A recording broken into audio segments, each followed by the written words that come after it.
যুক্তরাষ্ট্রের কেন্দ্রীয় সরকারের মোট সরকারি বা জাতীয় ঋণ প্রথমবারের মতো $35 ট্রিলিয়ন ছাড়িয়েছে। গত সপ্তাহান্তে শেষ হওয়া হিসেবে এই ঋণের পরিমাণ রেকর্ড করা হয়েছে। স্থানীয় সময় গত সোমবার মার্কিন ট্রেজারি বিভাগের প্রকাশিত তথ্যে এমনটা জানানো হয়েছে। খবর চায়না ডেইলি ও সিনহুয়া নিউজ এজেন্সি। ট্রেজারি বিভাগের নতুন ওই বিবৃতি অনুযায়ী শুক্রবারে মোট সরকারি ঋণের বকেয়া বেড়ে $35 ট্রিলিয়ন ছাড়িয়েছে। পূর্ববর্তী ব্যবসায়িক দিনের তথ্যসহ প্রতিটি ব্যবসায়িক দিনের শেষে তথ্য হালনাগাদ করা হয়। খবরে বলা হয়, মাত্র 7 মাস আগে মার্কিন জাতীয় ঋণ 2023 সালের ডিসেম্বরের শেষের দিকে $34 ট্রিলিয়ন ছাড়িয়ে গিয়েছিল।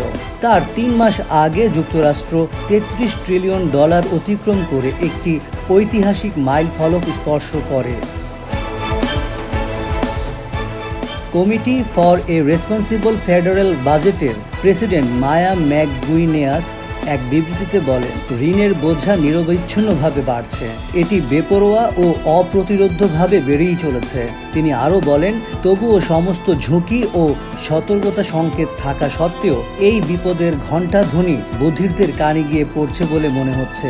প্রসঙ্গত, committee for a responsible federal budget হল ওয়াশিংটন ভিত্তিক একটি অলাভজনক পাবলিক পলিসি সংস্থা, যা ফেডারেল বাজেট ও আর্থিক সমস্যাগুলোকে চিহ্নিত করে। ম্যাকগুইনেস বলেন, আমাদের ঋণের বিষয়ে গুরুত্ব দিতে হবে, সেই সঙ্গে এটা শিগগিরই করতে হবে।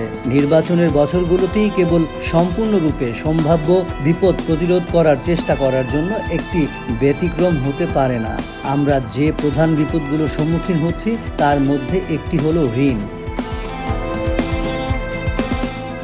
যুক্তরাষ্ট্রের দীর্ঘমেয়াদী আর্থিক চ্যালেঞ্জ মোকাবেলা নিয়ে কাজ করা নিরপেক্ষ সংস্থা পিটার জি পেটারসন ফাউন্ডেশনের মতে $35 ট্রিলিয়ন জাতীয় ঋণ মানে যুক্তরাষ্ট্রের মাথাপিছু $1,03,945।